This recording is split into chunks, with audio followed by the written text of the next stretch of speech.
Section 1. Megan and Ken are deciding how they will spend the evening. Look at Section 1 of your listening test. You have some time to look at questions 1 to 7 now.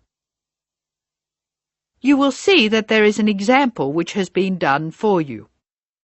The conversation relating to this will be played first.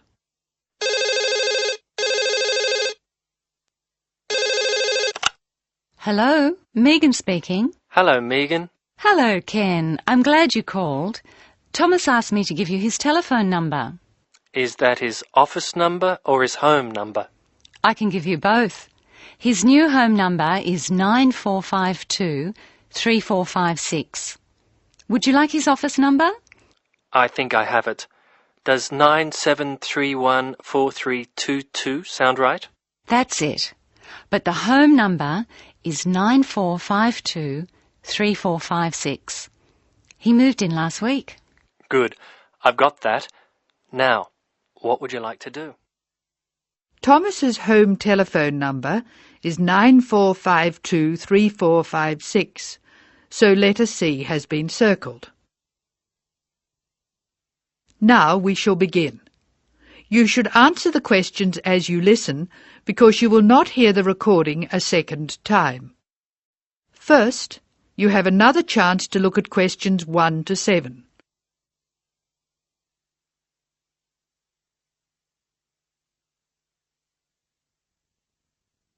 Now listen carefully and answer questions 1 to 7.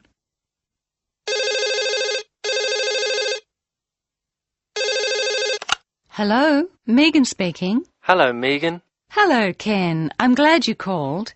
Thomas asked me to give you his telephone number. Is that his office number or his home number? I can give you both. His new home number is 9452-3456. Would you like his office number? I think I have it. Does 97314322 sound right? That's it. But the home number is 9452-3456. He moved in last week. Good. I've got that. Now, what would you like to do? Well, I'd like to go dancing, but Jane's hurt her ankle, so she'd rather not. That's a pity. I guess it means she doesn't want to play tennis either. That's right. She says it's okay to go bowling if we don't expect her to do well. Okay, let's do it. I guess we can go dancing some other time. Well, I booked us some time at the bowling alley of Entertainment City. Do you know it? Is it on Smith Street? Down near the university? That's right. It's on the corner of Smith Street and Bridge Road. What time did you book for? The first booking I could get was 8 o'clock. Okay, it's 7 now. What do you want to do first? Well, I think we should leave now. We can meet at the bowling alley. I can't be that quick. I have to call Thomas to start with, and I need to get changed. Okay, I think I'll leave in 10 minutes and meet you in there. That makes sense. I'll take my car, so I'll be quite quick. I'll be out of here in half an hour. Okay. You're so lucky to have a car. You can get around so easily. Well, yes and no. I often spend ages driving around trying to find a park. The traffic can be very bad. Well, that won't be a problem for me, because I'll take the bus. It goes right past my door, and I'll have plenty of time. Sounds good. Who else is coming? I think nearly everyone from the afternoon class will be there. Which class? The big maths class or the afternoon tutorial? The maths class. What's more, we get a concession for large numbers. That's good. I'm trying to keep my expenses down this month. So am I. I expect tonight will cost about $20. You must be good with money. I expect it to come to, nearly $40. So how are you going to manage that? Well, the bus is cheap, and if I come home early, I won't have time to spend too much.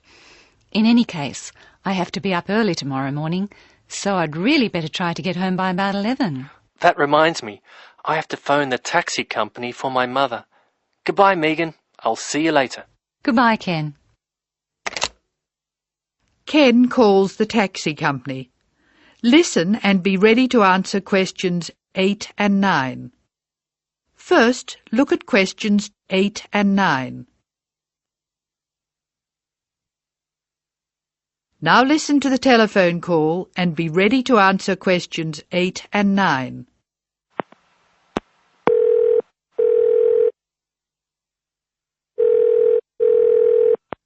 Thank you for calling Acme Cabs. Please follow the instructions on the tape. If you wish to order a cab now, press 1. If you have placed an order previously, press 2. If you wish to make an advance order, press 3. Please be ready to tell us your street number and name. If you wish to speak to the radio room supervisor, press 4.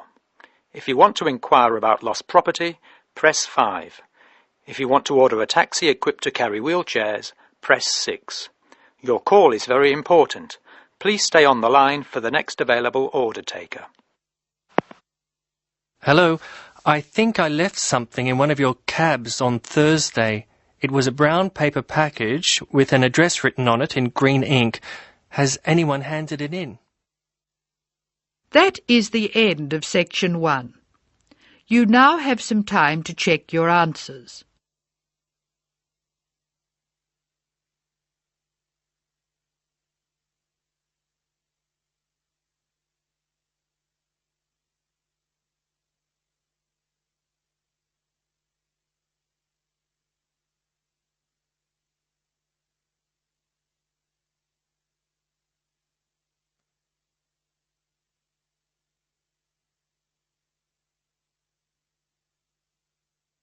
Now turn to section 2.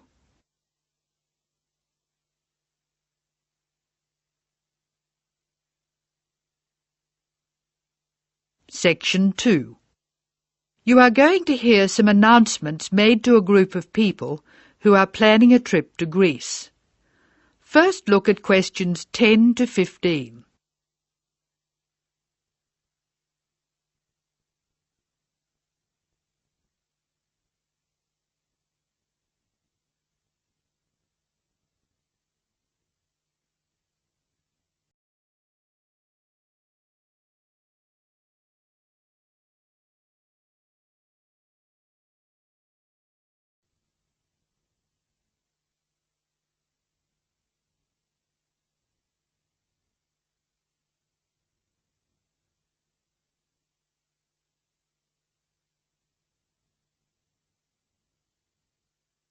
As you listen to the first part of the talk, answer questions 10 to 15.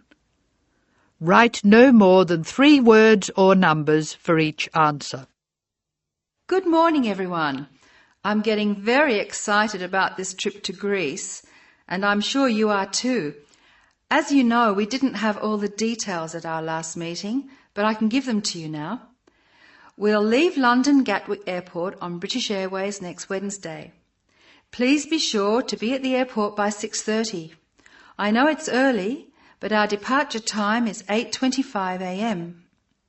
We're quite a large group and we don't want to have any hassles. Please be sure to have all your travel documents ready. We'll arrive in Athens at 2:25 in the afternoon and there'll be a vehicle there to meet us. It'll be a full-sized coach so everyone can travel together. We'll spend 3 full days in our hotel in Athens, although we're only being charged for 2 nights accommodation, which is good news. The second day we'll go to the National Archaeological Museum to see the enormous collection of ancient Greek works of art, antiques, statues, a brilliant display. We'll eat out at a typical Greek restaurant on Thursday night. It's going to be a very busy time in Athens. Friday morning and afternoon we'll visit historic sites, but we have nothing planned for the rest of the day. On Saturday we're off to the islands, the Greek islands of ancient myth and modern romance. Now the big news. At first we thought we'd take the ferry, but we've been very lucky to secure a sailing boat, which is big enough for all of us. I'm really excited about this part of the trip because we'll see the islands to the best advantage and we'll be able to cruise around and sleep on board. We'll get off at different islands and for one part of the trip we'll have people playing Greek traditional music actually on board with us. Now I'll pass out a brochure with all the details. Now look at questions 16 to 18.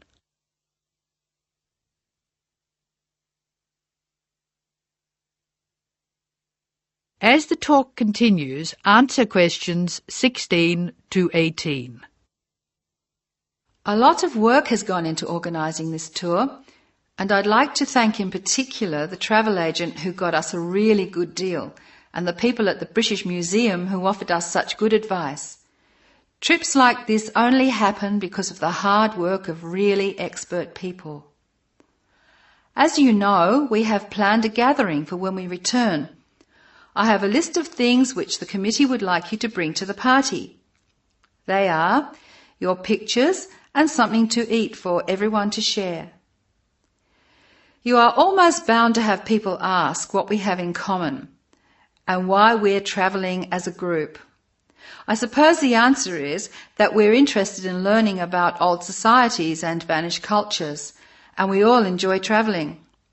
Of course we enjoy fine food too, but that's not as important. Now look at questions 19 and 20.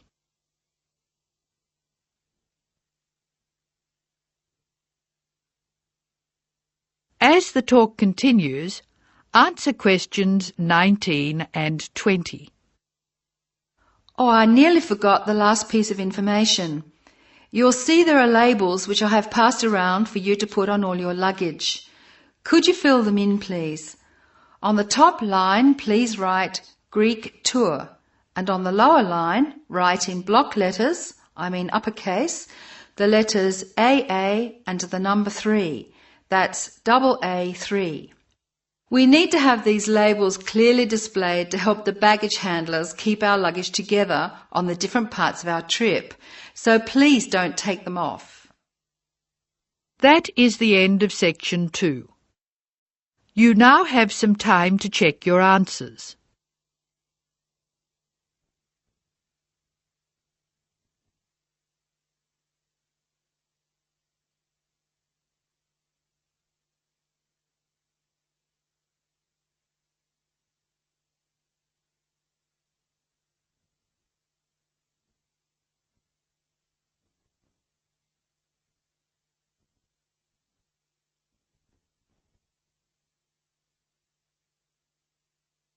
Now turn to section 3. You are going to hear Dr. Joanne Robinson, the course director of a language learning centre, answering questions from reporters from the student newspaper. First, look at questions 21 to 26.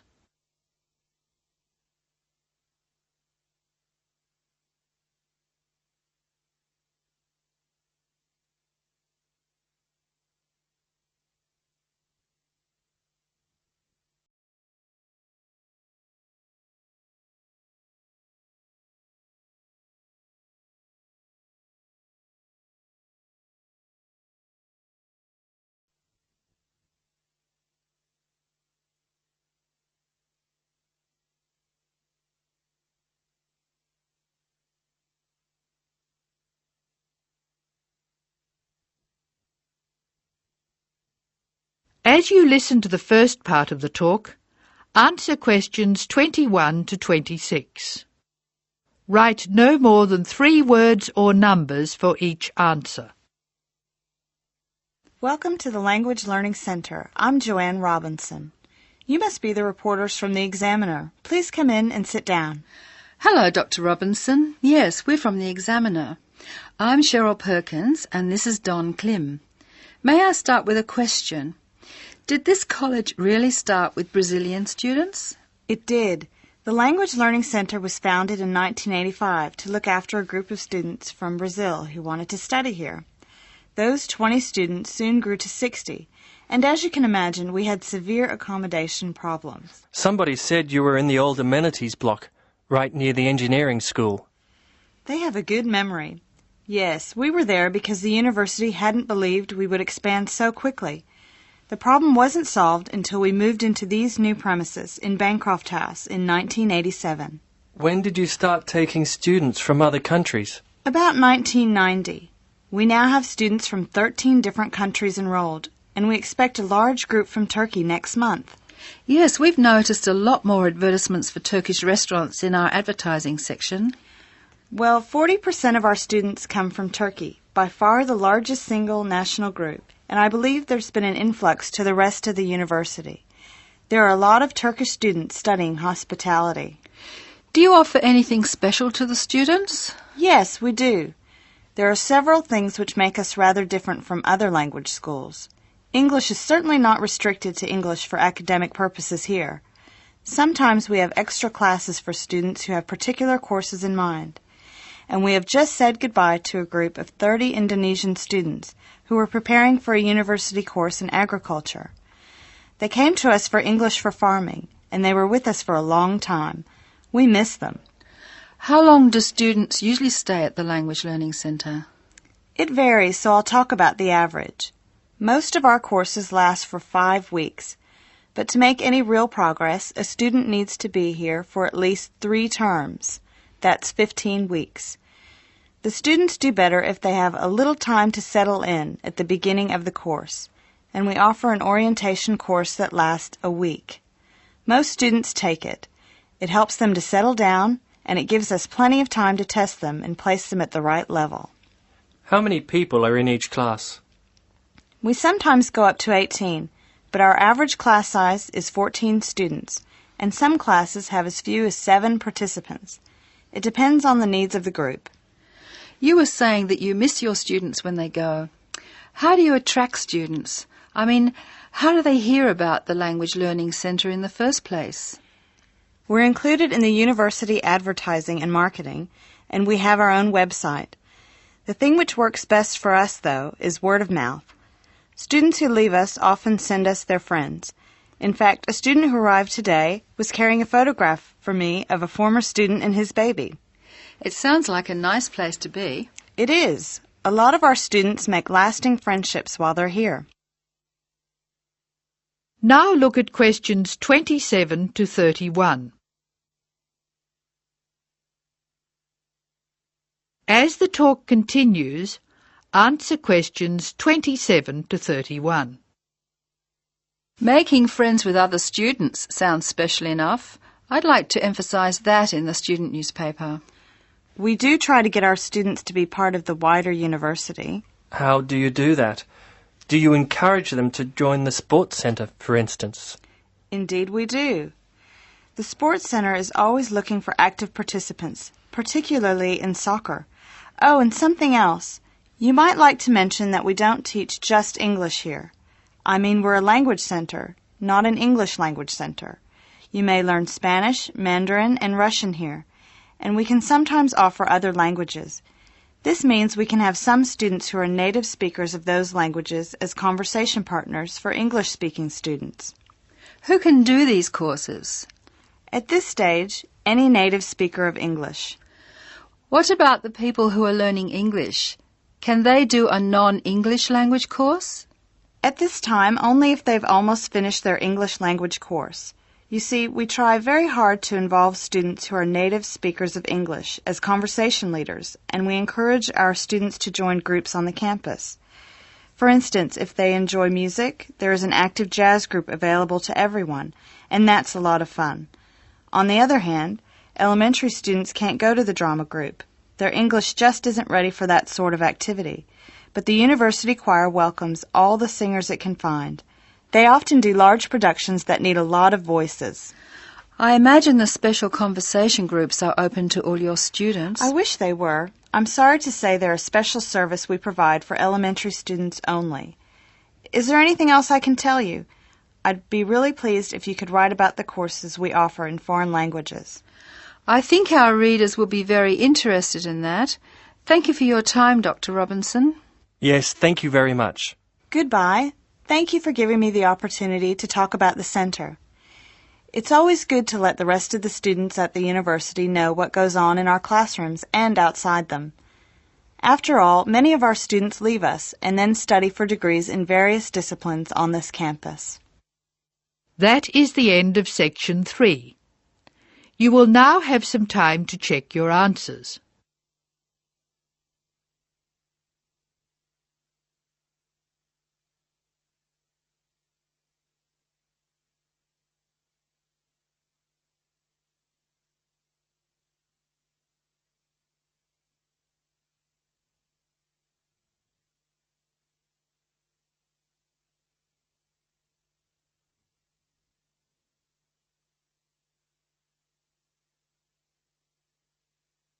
Now turn to Section 4.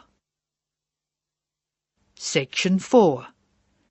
You will hear a talk about the pitfalls and pleasures of being a postgraduate student.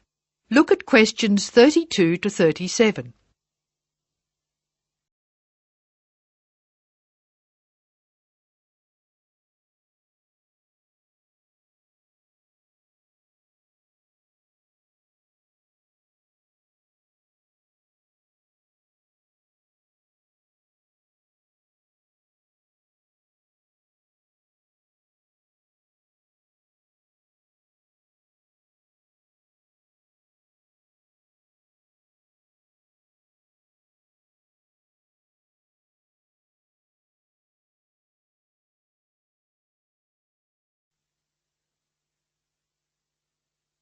Listen to the speaker's advice and answer questions 32 to 37.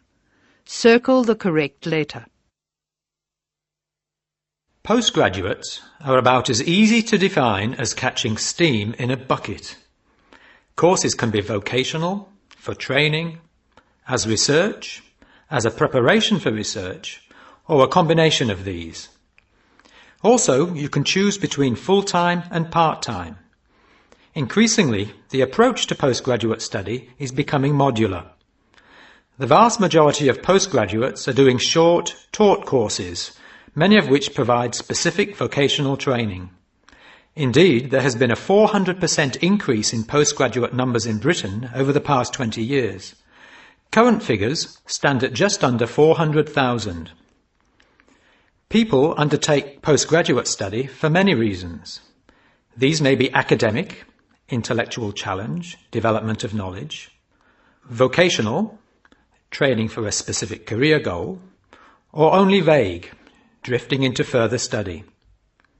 It is essential that you determine the reasons you want to become a postgraduate. If you have clear goals and reasons for studying, this will enhance your learning experience and help you to remain focused and motivated throughout your course.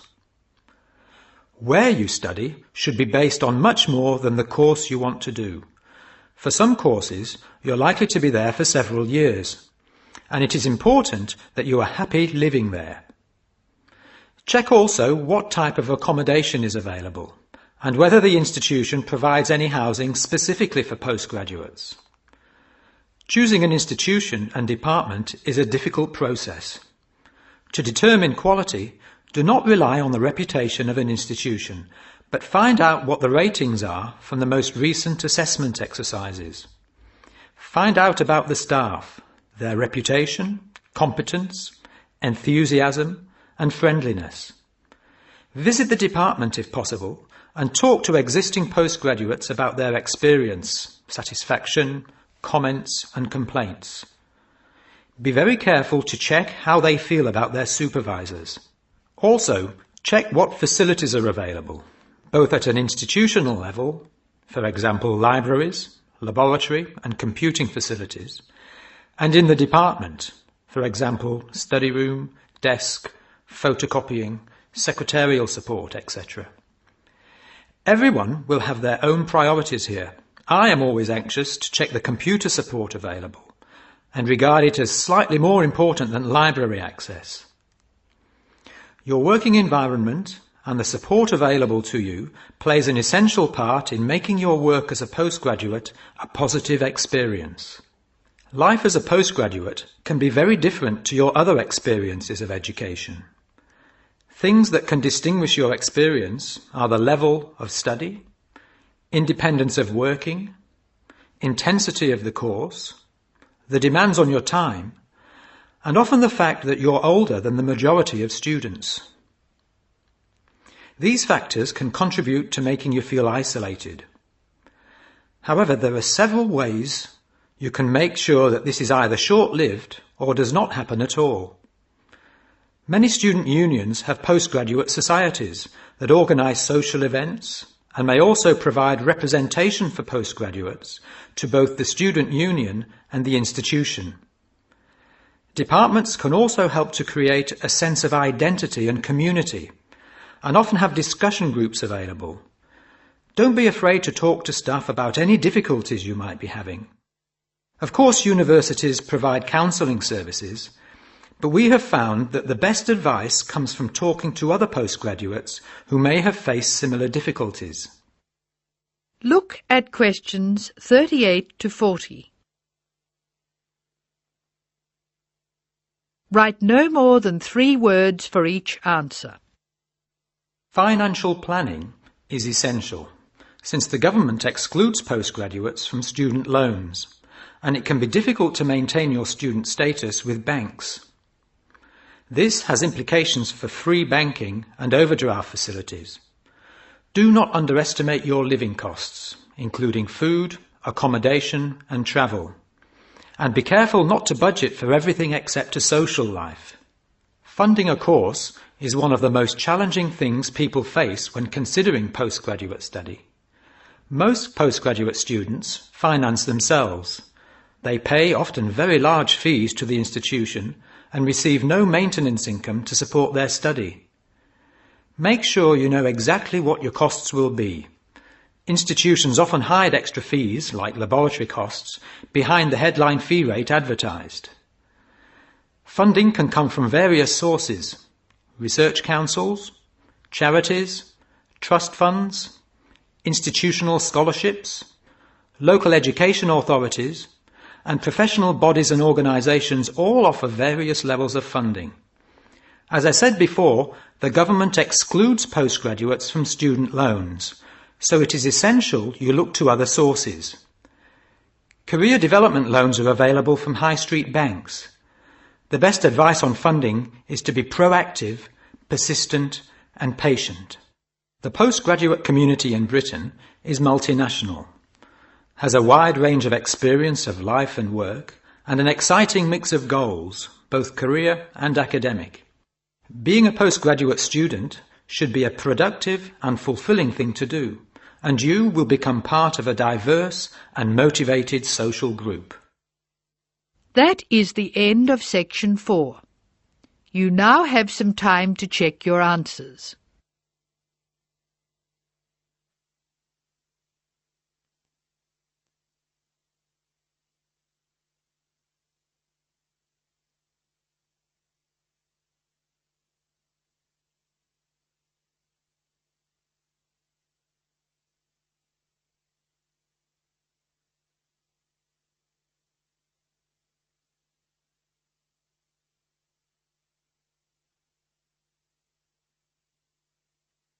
That is the end of Listening Practice Test 5.